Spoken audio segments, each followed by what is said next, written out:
Opa, super filhos e super pais ou super mães, tanto faz.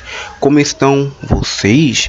Literalmente, esses dias como hoje mesmo, eu não sei que dia eu posto esse vídeo, se der tempo eu postar hoje. Eu assisti Superman e Batman com seus super filhos. Olha, eu amei a animação. Realmente, eu adorei a animação. Essa abertura da DC é realmente linda. É uma pena que ela vai ser mudada pelo reboot, né? Mas é literalmente linda demais. Eu amo literalmente essa opening. Esse filme de animação começa literalmente com uma releitura de que foi o Superman, o Kal-El. Literalmente ele vai contando até o dia do nascimento dele, quando ele se casou e teve filho com a senhorita Lane. Mano, é literalmente uma abertura linda, tá? Tipo, ele mostra, tem algumas referências ao Superman 79 quando ele corre no trem. Cara, é isso que é o Superman. E também ele começa com o Krypton sendo destruído aos poucos. Então a mostra de Jor-El e a Lara El. Acho que é assim que é o nome dela, que eu esqueci o nome dela agora, o nome de Jor-El. Tirando o fato que também mostra como ele assim conheceu o Batman. Então fica numa cena linda, parece uma história em quadrinho mesmo. Gosto demais. Essa animação ela é uma mistura de 2D e 3D. Literalmente eu gosto demais como a DC ela tipo faz animações diferentes e não fica na mesma em 2D. Não que a 2D seja ruim, mas tipo, modificar um pouco o estilo de animação é muito legal.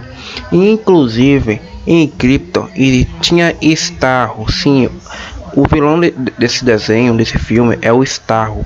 E também tem uma referência que o John está lendo numa revista, e a revista claramente fala o que o Superman de 79 começava. Sim, o Superman de 79 começava com a narração e o John Kent está lendo. Isso é muito interessante, cara.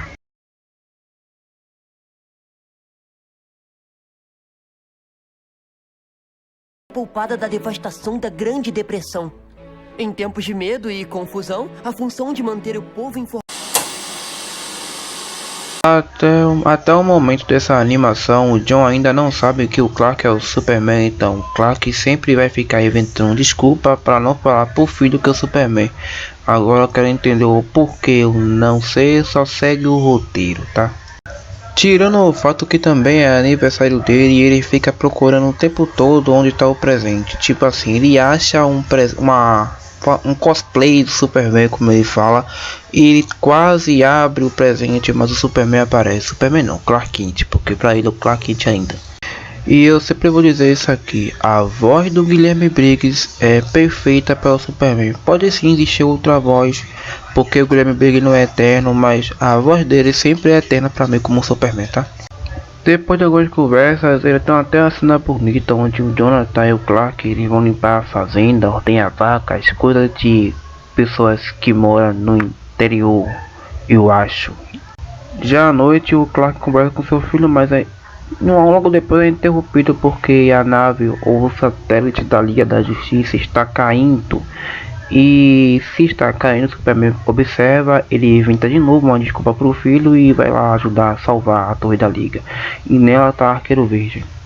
Claro que ele é atacado literalmente por Starro, e na cena sabemos que o John ele joga beisebol, mas é todos atacados, então ele é muito ruim e um valentão chama ele de mão. O Jonathan fica putaço porque o pai dele não apareceu jogando beisebol e tipo, os dois têm uma conversa e literalmente o Clark não entra no quarto dele, ele só conversa pela porta. Quando o John corre, ele literalmente solta laser pelos olhos, ele começa a, sei lá, chorar porque literalmente ele se acha um monstro. Então o Superman tem aquela conversa com ele que literalmente ele aparece de Superman para o filho dele. Então é nessa cena que ele descobre que o pai dele é o Super-Homem. Se vocês estão gostando desse resumo, não deixe de comentar se vocês gostaram ou não gostaram. Você não precisa literalmente, sei lá, aceitar minha opinião. Vocês podem não gostar e tá tudo bem, até porque eu não sou o dono da verdade, então vocês podem falar se vocês gostaram ou não da animação. Jonathan também ele é fã do Batman, então tem uma cena muito massa que o Superman está voando junto com ele, já que ele ainda não sabe voar. E tipo, tem uma cena referência também a quando o Superman 79 vai correr e a menina consegue ver ele correndo, mas a menina não acredita. Aqui é a cena do avião, onde o John e o Superman estão voando, a filha vê e a mãe não acredita. Geralmente tem um cara que voa e a mãe continua não acreditando, tá legal. Superman ele passa em frente a Gotham e o Jonathan percebe que existe um mau cheiro, que é Gotham. Então o Superman vai até lá, ele vê o Batman e o John percebe que o Batman é um pouco agressivo e bruto. Ele está lá lutando contra o Pinguim, ou seja, ele está descendo a sarrafo nos capangas do Pinguim. Depois que ele vence o Pinguim, eles vão até a Batcaverna, e na Batcaverna o Jonathan conhece o Damian. Sim, o Damian ele é rejeitado pela Titãs porque ele é muito agressivo, não se importa com ninguém, e ele tenta jogar literalmente o Jonathan lá para baixo porque ele quer testar a tese se ele voa ou não. O Damian aqui é maravilhoso, né? Tipo, o cara é agressivo, quase igual o Batman, pior porque ele foi treinado pelo Raizal 1 e por aí vai, né? Isso é quando o Damian está conversando com a Moça Maravilha. Eu não sei se ele gosta dela, mas literalmente ele é rejeitado pelo simples fato que eu falei. Ele é muito agressivo, cara, e ele deve treinar, ou como eu já falei, enquanto vocês não tem psicólogos ou psiquiatras, né? O Batman entra em contato com o Arqueiro Verde, mas ele percebe que tem algo estranho, então os dois vão lá na torre e literalmente foram pegos pelo Starro, né? Até o Caçador de Marcha que aparece sendo pego pelo Starro. A cena do John é tipo um valetão tenta, sei lá, bater nele, zoar, e ele começa a fazer zoação de quinta série. Ele consegue ter a super força aqui e tal. Então, do nada o bicho leva um socão no olho. Mas assim, ele vai pra diretoria, o diretor conversa, o Damian consegue entender que ele é o único que pode, entre aspas, deter o Starro. Ele vai procurar dentro de um colégio porque ele sabe onde ele está, né? Literalmente, Stalker. Mas antes disso, ele também foi lá. Literalmente, o Batman tentou atacar ele e ele percebeu algo estranho. E a senhorita Lois também foi pega.